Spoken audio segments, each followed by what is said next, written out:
Back to my channel. আমি ঝুমা। তোমরা সবাই কেমন আছো? আমি তো খুবই আছি। সবাইকে জানাই হ্যাপি নিউ ইয়ার। সবার খুব ভালো কাটুক এই নতুন বছরটা। আমি তোমাদের সাথে এটা 23-এর ভিডিও, মানে 23 সালের ভিডিও। আমি এটা 24-এ এটা রেডি করছি, তাই তোমাদের সাথে ইন্ট্রোটা দেওয়ার সময় তোমাদেরকে হ্যাপি নিউ ইয়ার জানিয়ে দিলাম। তো গাইস, কেমন আছো সবাই? আমি তো মোটামুটি ভালো আছি। নতুন বছরে নিশ্চয়ই তোমাদের খুব ভালো যাচ্ছে, বাট এটা 23-এর ভিডিও বলে আমি তোমাদের সাথে একটু শেয়ার করতে দেরি করে ফেলেছি বলে 24 সালের ভিডিওতে শেয়ার করে নিচ্ছি। তো চলো এবার আমি বলি আজকে ভিডিওটার এন্ট্রি হলো কী কী। তো ও আমার হলো জায়ের মেয়ে, বড় জায়ের মেয়ে। ওরা আজকে চলে যাবে, তো বুঝতেই পারছো দেখে। ওদের সাথে একটু আজকে সারাদিন কি করে কাটিয়েছি সেটা আর কি তোমাদের সাথে একটু শেয়ার করে নেব। তো আমরা আজকে সারাদিন কিভাবে আমি আর আমার বড় যা কাটিয়েছি তো দেখতেই পাচ্ছ। বড় যা স্নান করে চলে এসছে, এইদিকে মা সবার জন্য দুপুরের খাওয়া দাওয়া রেডি করে দিয়েছে, কারণ ওদের ট্রেন সকাল সন্ধ্যে 7:30টায়। তাই আমরা সারাদিন আজকে কি করেছি সেটাই আজকে তোমাদের সাথে আলোচনা করব। তো তোমাদের সাথে সেটাই তুলে ধরবো আর তোমাদেরকে সেটাই আমি দেখাবো। তো আজকের আমি খুব একটা সময় করে উঠতে পারিনি, কারণ ওদের সাথে সময় কাটানোর জন্য বাবার কাজ নিয়ে ওরা এসেছিল। বলতে বলতে 1 মাস 15 দিন ওদের জন্য ছুটি হয়ে গেছে। তো ওরা থাকে দিল্লিতে, বাট আজকে দিল্লিতে ওরা ফিরে যাবে, তাই ওদের ট্রেন 7:30টায়। তাই ওরা নিজেরা সব গুছগাছ করে নিচ্ছে। আর এইদিকে দেখো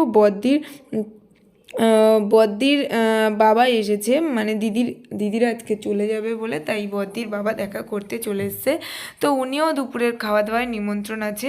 আর এইদিকে যারা আর কি ছিল তোমাদের দাদাভাই সবাই খেতে বসে পড়েছে, মা খেতে দিচ্ছে। বাট আমারও ভাত বাড়া আছে দেখতেই পাচ্ছ, কিন্তু আমি খেতে বসিনি। আর এইদিকে দিদিভাই বসে পড়েছে খেতে। তো আমি ওনাকে বললাম চলো আমরা সবাই একসাথে খেতে বসি। তারপর দিদিকে নিয়ে আমরা ঠিক বারান্দার দিকে চলে গেলাম খেতে। তো আমি এখনো বসিনি, ওনাকে ডাকতে গিয়েছিলাম, বাট খেয়েটাই আমরা উঠলাম। এখন বসে বসে কিছুটা টাইম, মানে ও তো চলে যাবে, তোমাদেরকে কিছুক্ষণ আগে বলেছি। জাস্ট চলে যাবে বলে ওকে নিয়ে একটু আমি শর্ট ভিডিও করছি। তো দেখে বুঝতেই পারছো আমি এই অবস্থায়, আর ও আছে যেই অবস্থায় সেই অবস্থায় আমরা দুজন মিলে শর্টস করছি। তো অনেকটা দূরে চলে যাবে, অনেক দিন পর আসবে, তাই ওর সাথে আমার হয়তো আবার 2-3 বছর পর দেখা হবে। তাই ভাবলাম ওকে নিয়ে দুটো শর্ট ভিডিও করে রাখি, অনেক দিনের জন্য রয়ে যাবে তাই। আর ও আমায় এসছে থেকে বলছে চলো কাকি একটু আমরা দুজন মিলে ভিডিও বানাই। তুমি তো সব সময় বানাও, আমি কোনো দিনও বানাইনি, তোমার সাথে আমি বানাবো। তাই ওকে নিয়ে বসে পড়লাম রিলস বানাতে। তো গাইস, আমি কিছু কিছু রিলস তোমাদের সাথে শেয়ার করেছি, ওকে নিয়ে কেমন হয়েছে বলবে, প্লিজ বলবে, সবাই কমেন্ট বক্সে জানাবে। তো চলো, ওরা এখন, ওর মা এখন, ওর বাবা এখন গোছাগুছি করছে, মানে জামা কাপড় গোছাচ্ছে কী কী নিয়ে যাবে। তো ওদের ট্রেন সন্ধ্যে 7টার সময়, তোমাদেরকেও বলেছি সন্ধ্যে 7টায়। তো ওরা এখান থেকে 7টার সময় বেরিয়ে যাবে, 7:45টায় ট্রেন আমাদের এখান থেকে। আর কালকের সকাল 8টাতে ট্রেন আছে দিল্লি যাওয়ার, তো সেই ট্রেনেই যাবে ওরা। আগে আগে মানে আজকে থেকে গিয়ে শিয়ালদা স্টেশনে থাকবে।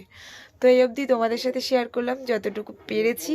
তো আমাদের শর্ট ভিডিওগুলো তোমরা সবাই দেখো আর সাথে থেকো। তোমাদের সাথে বিকেলবেলা আর কি শর্ট ভিডিও একটু শেয়ার করেছিলাম, তোমরা হয়তো দেখেছিলে ওকে নিয়ে আমি। এবার ওরা রেডি হয়ে গেছে আর সন্ধে হয়ে এসছে বলতে গেলে। আমি একটু শুয়ে আছি, কারণ সারাদিন ওদের সাথে খুব বদমাশি করেছি, গল্প করেছি, আড্ডা করেছি। তাই আর দিদিরা রেডি হচ্ছে, আমি এদিকে একটু বিশ্রাম নিচ্ছি আর ওর কানের হেডফোনটা নিয়ে দেখছি কতটা গরম হয়। ওর ঠাকুমাকে আবদার করে এই কানের হেডফোনটা কিনে এনেছে। তো আমিও ভাবলাম ওর মতো একটা কানের হেডফোন, মানে এরকম একটা কিনে আনবো। খুব কিন্তু গরম হয়, আমি ভাবতাম যে নর্মালি আর কি দিয়ে রাখার জন্য। তারপর ওর সাথে তোমাদের দাদাভাইয়ের সাথে ঝগড়া বেঁধে গেছে, কেন কিনে দেবে না। ও বললো ও ছোটো, ও পরতে পারে, তুই কেন পরবি? আমিও পরবো, আমারও ভালো লাগে এগুলো পরতে। বাট কি বলো তো, হয়তো বিয়ে হয়ে গেছে, বাট বড় হয়ে গেছি, কিন্তু এখনও ছোটোবেলার অভ্যাসগুলো কাটিনি। আমার এইগুলো বদমাশি করতে কিন্তু বেশ ভালো লাগে। এরপর ওরা দেখো রেডি হয়ে খাওয়া দাওয়া করতে বসে পড়েছে, মা এদিকে ওদেরকে খেতে দিয়ে দিয়েছে। তারপর ওরা আর কি খেয়ে দিয়ে পুরো রেডি হয়ে খেয়ে দিয়ে আর কি চলে যাবে স্টেশনে। বদ্দা খায়নি, দিদি আর দিদিভাই আর বদ্দির মেয়েটা মানে দীপান্বিতা ওর নাম, ও খাচ্ছে দুজন মিলে। আর মা ওদেরকে খাইয়ে দিচ্ছে, কারণ ওদের ট্রেনটা খুব দেরিতে, সারাদিন ওরা না হলে না খেয়ে থাকবে তাই। আর এইদিকে দেখো মানে আমার হাজব্যান্ডের পিসি মানে বাবার বোন চলে এসছে, ওদেরকে দিয়ে আসতে যাবে, মানে পিসি শাশুড়ি চলে এসছে, ওদেরকেও একটু পৌঁছে দিয়ে আসতে যাবে বলে। এদিকে দেখো ওরা খেয়ে নিক আর আমি আমার একটু রুমের দিকে যাই, একটু রুমের দিকে এগিয়ে যাচ্ছি। বাট যাওয়ার সময় মনে হলো যাই দিদি কি কি গুছিয়েছি একটু দেখে আসি।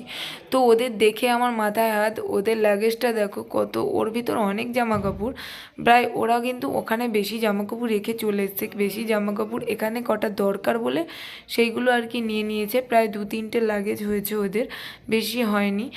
যাই হোক অনেক দিন পর আবার আসবে, অনেক দিন বলতে 2-3 বছর পর ওরা আবার আসবে, তাই আর কি কমই জামা কাপড় নিয়েছে যা যারা রয়েছে। এইদিকে তোমাদের দাদাভাই দেখো ওরা রেডি হয়ে খাওয়া দাওয়া করছে, আর ওদের ট্রেন হলো 8:45, তাই তোমাদের দাদাভাই একটু বসে আছে রেডি হয়ে, ওদেরকে পৌঁছে দিয়ে আসতে যাবে মানে স্টেশনে।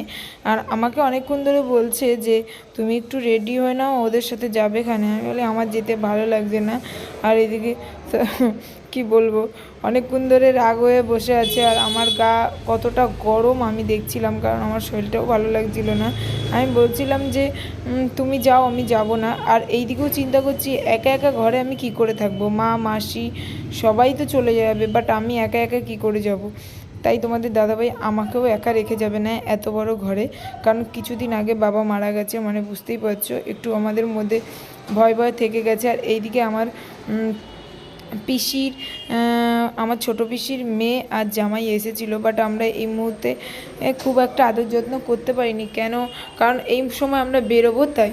আর এইদিকে দেখো আমাদের রেডি হয়ে গেছি, এবার আমি তোমাদের সাথে কথা বলতে বলতে রেডি হয়ে গেছি, বাট সেটা কি বলবো। এবার দেখো দিদিভাই সব ব্যাগপত্র নিয়ে বেরিয়ে যাচ্ছে, আর সবাই ঠাকুর ঠাকুর নাম করে বেরোচ্ছে। ওরা যেন খুবই তাড়াতাড়ি ভালোভাবে পৌঁছে যায়, আমরাও চাই। এইদিকে মাসি বলছে আমি যাব না, মাসিকে জোর করে নিয়ে গেছি, কারণ মাসি একা একা ঘরে কি করবে, ভেবেছিল আমি থাকবো, তার জন্য মাসি বলে আমিও থাকবো, আমি আর যাবো না এত সন্ধেবেলা ঠান্ডার ভিতর। আমি বলি আমি যদি যাই তুমি একা একা ঘরে কি করবে, মা মাসি সবাই মিলে দিদিভাইকে স্টেশনে দিয়ে আসতে যাচ্ছি। তো এইদিকে দেখো মা তো ঘরের তালা দেওয়া হয়নি, অথচ দেখো সবাই নেমে গেছে। বারবার বলছি ঘরের তালাগুলো দিয়ে নাও, কারণ আমরা তো সবাই কেউ থাকবো না। আর আমাদের মেজো বউ গেছে আমাদের ওনার বাপের বাড়ি, কারণ বাবা মরেছে 1 মাস হয়ে গেছে, বাপের বাড়ি যায়নি। আমি তো আসা যাওয়া করি, ওরা কেউ যায়নি, তাই জন্য মেজদি গেছে ওর বাপের বাড়িতে। আর বদ্দি 2 দিন হয়েছে বাপের বাড়ি থেকে এসছে, 2-3 দিন থেকে, কারণ অনেক দিন পর আসবে তো তাই। আর এইদিকে দেখো তোমাদের দাদাভাই চারিদিকে তালাগুলো দিয়ে দিচ্ছে, কারণ না তালা দিলে হবে না, এত বড় ঘরে একা একা রুমগুলো শুধু তালা না বন্ধ করে গেলে ফাঁকা হয়ে বসে থাকবে, কোথা থেকে কে ঢুকে যাবে আমরা নিজেরাও বুঝতে পারবো না, আমরা তো থাকবো না তাই। এদিকে তোমাদের দাদাভাই সব তালা দেওয়া হয়ে গেছে, আমরা কথা বলতে বলতে দেখো স্টেশনেও চলে এসেছি। স্টেশনে চলাকালীন তোমাদের সাথে আমি ভিডিও করতে পারিনি, বাট এখন চলে এসেছি, সেটা তোমাদের সাথে শেয়ার করছি। এইদিকে দেখো একদম স্টেশন ফাঁকা, আর দাদা কোনো সোয়েটার গায়ে দেয়নি, আর সেদিন বড্ড ঠান্ডাও ছিল, বাট দাদা শুধু চাদরটা গায়ে দিয়ে চলে এসছে স্টেশনে। সবাই খুব বকাবকি করছিল বর্দাকে, কারণ ওই অবস্থায় মাথা চুল নেই, তার মধ্যে দাদা শুধু একটা চাদর গায়ে দিয়ে এত দূর যাবে, এখান থেকে শিয়ালদা যাবে, শিয়ালদা থেকে হাওড়ার ট্রেন ধরে ওপাশে গিয়ে আর কি দিল্লির লোকাল ধরবে, সেটা তারা কি ধরে আমি ঠিক জানি না। বাট এই দেখো আমরা সবাই মিলে হেঁটে হেঁটে স্টেশনের দিকে যাচ্ছি, আমার পাশে পিসি আছে, আর এইদিকে পিসি বলছে তুই এগুলো কি করছিস, আমি বলি তুমি চলো, এগুলো সারা জীবনের জন্য স্মৃতিতে আমি বেঁধে রাখার জন্য এসেছি। আর এইদিকেও আমি অনেকটা তাড়াতাড়ি হেঁটে চলে এসেছি, তারপর তারা দেখো অনেক পিছনে পড়ে আছে, যারা হলো দীপান্বিতা মা মাসি দিদি, এরা আর কি পেছনে হাঁটছে, আমি আর পিসি অনেক আগেই হেঁটে চলে এসেছি। আমি বদ্দা তোমাদের দাদাভাই অনেকটা আগে চলে এসেছি, আর তোমাদের ওরা খুব আস্তে আস্তে স্লোভাবে হাঁটছিল। তারপরে আমি আবার নিজে ইচ্ছায় দাঁড়িয়ে গিয়ে ভিডিও করে তোমাদের সাথে শেয়ার করছি। আমি আর দিদি কিছুটা টাইম কথা বলতে বলতে একটু ভিডিও করেছিলাম, বাট তোমাদের সাথে ক্যাপচার করে নিই। এই সেই দিদি যে আমাদেরকে ছেড়ে দিল্লিতে যাচ্ছে, 3-4 বছর পর আসবে। তো এই করতে করতে আমরা ট্রেনের জন্য ওয়েট করছি, ওদের হাতে তো টিকিট আছেই, জানো তো সেটা। আমরা ওয়েট করছি, আর তোমাদের দাদাভাই 2-3টে ব্যাগ হাতে নিয়ে দাঁড়িয়ে আছে। আমি বলছি একটু সামনের দিকে আগিয়ে চলো, কারণ এখানে অনেকটাই ভিড় হবে। আর দিদিদের সামনের দিকে আগিয়ে গেলে, কারণ স্টেশন থেকে নেমে বেশিটা হাঁটতে হবে না, তাড়াতাড়ি ওরা হাওড়ার ট্রেনে উঠতে পারবে। কারণ কিছুক্ষণ পরেই খুবই ঠান্ডা, আর ট্রেনে ওঠার পর খুবই ঠান্ডা লাগছিল ওদের। তারপর দেখো বদ্দির দিদি ফোন করেছে, তার সাথে কথা বলছিল, আর ও কি খাবে আমাদেরকে বারবার দেখাচ্ছিল। তারপর ওর কাকাকে দেখাচ্ছিল ও কুরকুরে খাবে বলে। তো ও কি বলছে একটু তোমাদের সাথে শেয়ার করি। ও আমি বারবার করে বলছি তুই বল তোর হিন্দিতে তুই কোথায় যাচ্ছিস। ওর বাবা মার থেকে ও ক্লিয়ারভাবে হিন্দিতে বলতে পারে, কারণ ও ওখানে অনেক রকমের ভাষা শিখেছে, তার জন্য কন্টিনিউ 2 বছর থেকে দেখে ওখানে হিন্দিতে পুরো টোটালি কথা শিখে গেছে। বর্তমানে ওর বাবা মাকে ও মানে বলে দেয় কি বলতে হবে। তারপর কি বলবো গাইস, ও ছোট মানুষ, ও যেই ভাষাটা শিখবে খুবই তাড়াতাড়ি শিখে যায়। ও এখানে এসে আমাদের ভাষায় কথা বলে, আর ওখানে গিয়ে ওদের ভাষায় কথা বলে। তো এই ট্রেনটার অপেক্ষায় আমরা ছিলাম, বাট এই ট্রেনটা ঢুকলেই আমাদের যে ট্রেনে যাবে দিদিভাইরা সেই ট্রেনটা ঢুকে যাবেন। এই ট্রেনটা না আসলে 2 নম্বর প্ল্যাটফর্মের ট্রেনটা, পরের ট্রেনটাতে ঢুকতে পারবে না। তার জন্য এই ট্রেনটা কখন ঢুকবে তার আশায় দেখলাম পরের ট্রেনটাও, মানে যেটা দিদিভাইরা উঠবে সেই ট্রেনটা চলে এসছে।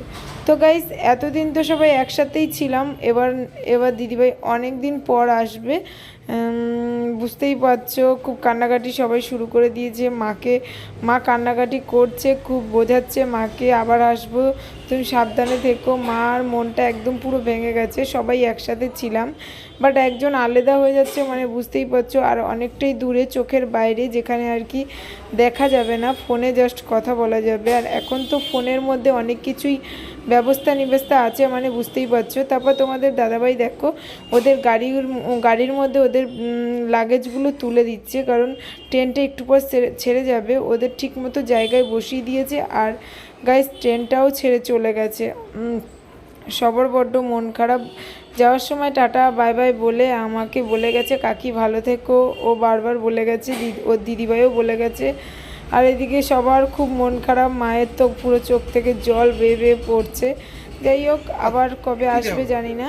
আমি মা আর সব মাসি পিসি সবাইকে ছেড়ে দিয়ে ওই পাশের রাস্তা দিয়ে আমি চলে এলাম বাপের বাড়িতে। তো সারাদিন আজকে বাপের বাড়ি আসিনি, মা বাবা কি করছে তাই দেখতে। এই অবধি ভিডিওটা ভালো লাগলে সবাই লাইক কমেন্ট শেয়ার করে দেবে।